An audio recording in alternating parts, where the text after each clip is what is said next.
For 11 seasons, Joe Flacco was a legitimate Cleveland enemy, the natural result of having to watch him lead our former team to sustained success and a Super Bowl victory. He never quite achieved Roethlisbeger-Cleveland hate levels, but he was still the rival quarterback who spent more than a decade consistently humiliating us in our own house. So, when an intrepid WKYC viewer tipped us off to the existence of a local tavern with that moniker, I was intrigued. After all, Joe Flacco has only been off the Cleveland enemies list for less than a month. How could there already be a bar named after him? But sure enough, here it is. In quaint Midtown Geneva stands a bar that bears the name of Cleveland's former rival turned savior, Joe Flacco's Place. So what's the deal?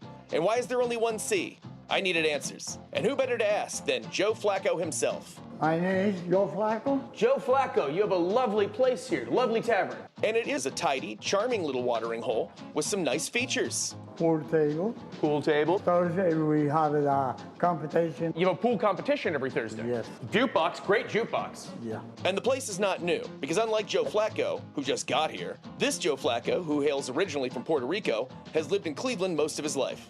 This bar was started 8 years ago. That's right, for 8 years prior to this Joe Flacco's arrival, Joe Flacco's Place has stood defiantly in the heart of Browns country, which means it was open in time for the 2016 season when Joe Flacco and the Ravens beat the Browns 25-20 and 28-7. Were you aware that there was another Joe Flacco of prominence when you named your bar Joe Flacco's? No. No.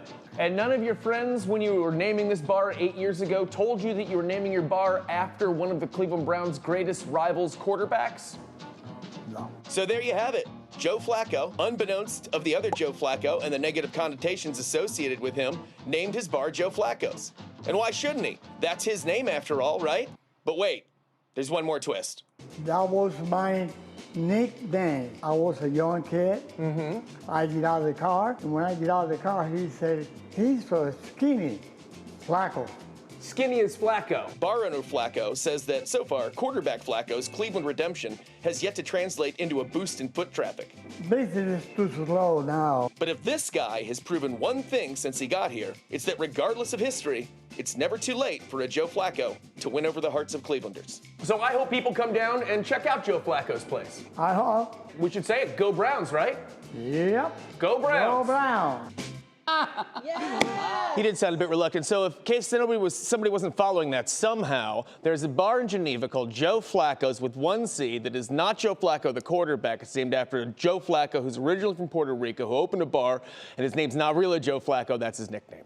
Joe because Skinny. Flacco means skinny. Yes, it does. So it's a very complicated tale. I do think that now that everybody knows of this, I think that's the place to go on Sundays if you're in the Geneva area. Yes. Go to Joe Flacco's Place and root for Joe Flacco now on our team. Absolutely. And Joe Flacco's Place is lovely. It's clean in that jukebox. Good old Motown in there and some classic 1970s country. Boom. Can't go wrong. Can't go wrong. Mike, that's a gem. Thank you very much. Go Browns. Chef's kiss.